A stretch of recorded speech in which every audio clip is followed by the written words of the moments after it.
ఎవరికి వాడు విచ్చలవిడిగా దోచుకుంటున్నారు, ఎవరికి వాడు. ఇక నేను లిస్టు చెప్పడం వద్ద మీరు ఊహించరు, అన్ని పరిణామాలు ఉన్నాయి.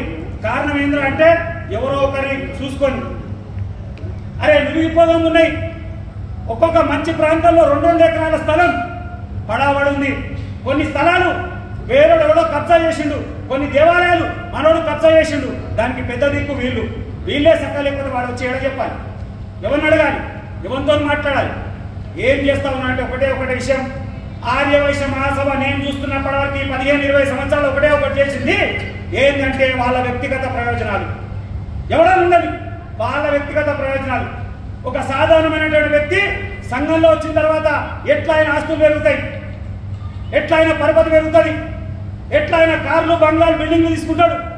మా దగ్గర ఉన్న దూసుకపోతుంది, వాళ్ళ దగ్గర పెరుగుతుంది. ఎట్లా పెరుగుతుంది? అది కూడా సంఘమే కదా, ఎట్లా సాధ్యమవుతుంది? నేను ఒకటే చెప్తా ఉన్నా, మనం అర్థం చేసుకున్న విషయాలలో అన్నిట్లలో ఒక కీలకమైనటువంటి విషయం ఉంది.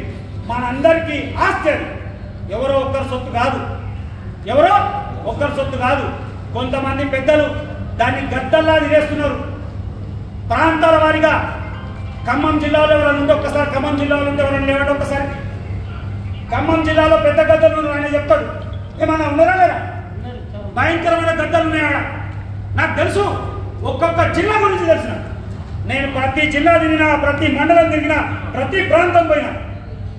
కరీంనగర్లో ఒక పెద్ద కుంభకోణం, నిజామాబాద్లో ఒక పంచాయతీ, వరంగల్లో ఒక పంచాయతీ. అరే ఎవడు చేస్తుంది ఇదంతా అంటే మళ్ళా వీళ్ళ పెద్దల మనుషుల కనుసన్నలోనే. నేనేమంటున్నా,